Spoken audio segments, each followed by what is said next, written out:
Hey, happy Sunday. This is Lynn Sharif. I am here to talk Sunday Soul Chats.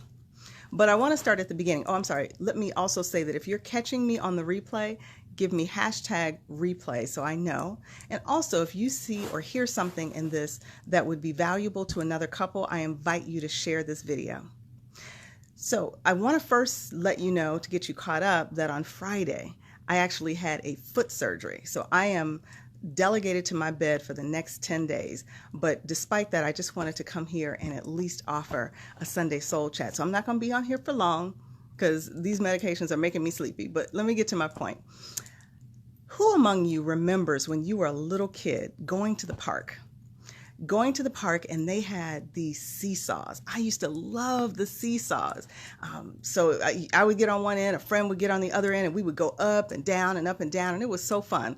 I didn't like it, however, when my play partner decided to jump off the seesaw and then I just go crashing to the ground. I hated that part, but I did like the seesaw when it was working. But it got me to thinking about how marriage can be very much like that seesaw. If you consider that your spouse is on one end of the seesaw and you're on the other, there can be wild swings as a result of that. Wild swings if you're really looking at my side, your side, I win, you lose. It's a seesaw. The only way to really get past that seesaw and each person just really holding on to their position is for you to move to the middle. Don't be on opposite sides, but move to the middle and you don't have those wild swings. And I'm going to give you an example of how that worked out for me in my life. There was a period of time some years ago where my mother-in-law came to visit and she got very ill and she never went back home. So we had to not only take her into our home, my husband became a full-time caregiver because really she needed nursing home care and he provided that to her. So that could be a very polarizing situation in any marriage. So I could have been on the side completely opposite of him, like, can't you do something about it? Is there anybody else in your family that could do something? Why do we have to be the one? That would have created a distance, and that would have been that seesaw that I talked about.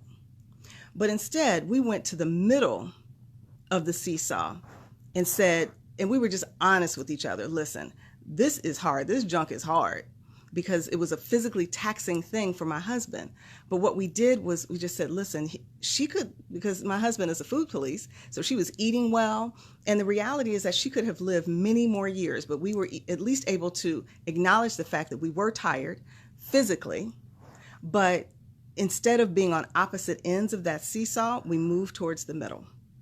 So whatever it is that you're going through in your relationship, understand that I'm not proposing a magic bullet, but what I'm saying to you is that whatever your issue is, it will require you at some point to put down your weapons. Don't be on the opposite ends like in a seesaw. And if you can at least just come to the middle, even if it's not a solution, can you just let me know that I'm not crazy? I am not crazy. It's called emotionally covering your spouse. You know, we talk all the time about how men have to cover their women, and that is all very true.